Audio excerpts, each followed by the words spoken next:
Yeah, YouTube, how's it going? I'm just making this video quickly in response to a comment made by a guy called Anlaf, who just wanted to see how I made my Tyranid Warrior Primes. So I'll just take you straight into it.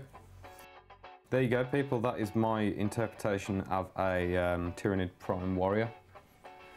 Okay, so basically what we've got here, I've just used the body of a warrior out of the warrior kits that you can buy. And got the head and scything talons from one of the old metal Ravager kits for a couple of reasons. One, because I like the weight of the metal that it adds to the model. It makes it feel like more of a substantial model. And two, I like the Ravager head. I think the mandibles look quite good, and because it's metal it's quite easy to bend into a shape that you like. On his right side here, his right arm, I've taken the scything talon and clipped it at the wrist there. And then literally just flipped it over and glued it back on and then painted it. And I think that looks like a really good bone sword actually for these smaller Tyranid creatures. For the bigger guys you can't really do it, it doesn't look correct, like, but you can get away with it quite well with these. On the left side here, I've done the same sort of thing. I've taken the scything talon and I've clipped it off at the wrist. But then instead of making it into another bone sword, I wanted a lash whip there. The best thing that I found was some of this stuff, which is actually you know, it's like 3mm thick copper wire, and it's the kind of stuff that you'd have inside your house in your electrics and stuff. So if you've got any of that spare, it's quite good because it's quite stiff and quite easy to manipulate.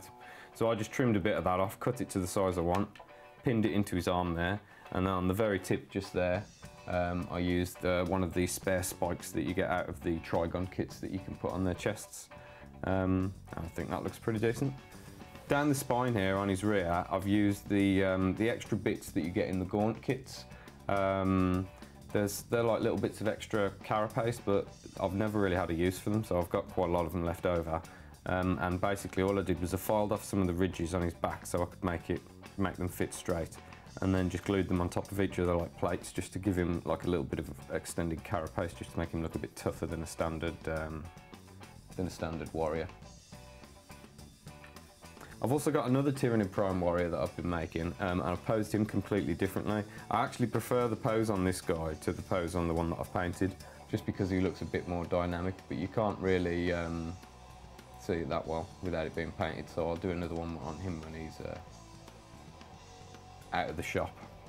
One thing I've done is I've given him these toxin sacks, and I'm not really very happy with the way that they fit with the body. I don't think I've done a very good job of that. I think maybe that what I should have done was use some green stuff or something, because it looks just a bit odd sticking up on his arm. But I don't really know what to do about that. Other than that, I'm reasonably happy with the pose on the guy. I don't think his whip is going to snap off. And until we get a new codex and they change the rules, that's the way he's going to have to be for now, because I think that's probably one of the better setups for him. And that's a wrap. Thank you very much.